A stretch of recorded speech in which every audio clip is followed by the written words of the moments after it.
You know, the indictment of former President Trump is leading to more gridlock in Washington. It's a pattern we've been seeing escalate in recent weeks. Republican Senator J.D. Vance vowing to block President Biden's nominees to the Justice Department in protest of the federal charges against Mr. Trump. I've heard from a lot of people that they're so frustrated, as I am, with the fact that Merrick Garland has used the Department of Justice for politics instead of law. So I think that we have to grind this department to a halt until Merrick Garland promises to do his job and stop going after his political opponents. Joining us right now, Niall Stanage, White House columnist for The Hill. Niall, will it grind anything to a halt? I mean, Democrats can still confirm nominees, but that's not all that this is going to do. Right. It really is about slowing the process rather than an absolute block. And that's the case if any senator makes this kind of move.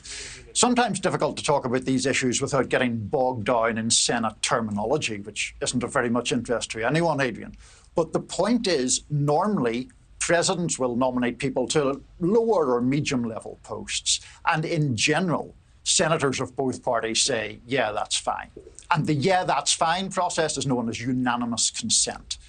Senator Vance is going to withhold that, which would force two votes of the Senate, one to close debate and another one to actually vote individually on each nominee. So it would slow the process a great deal. Is anybody joining him in this protest?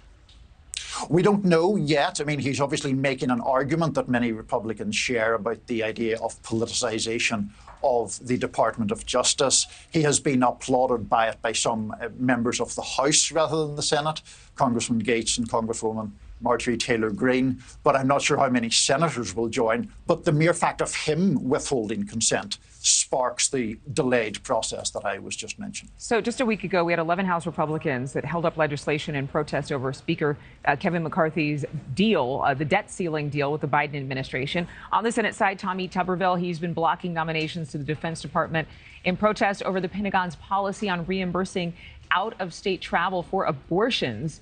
Are we in a new phase here?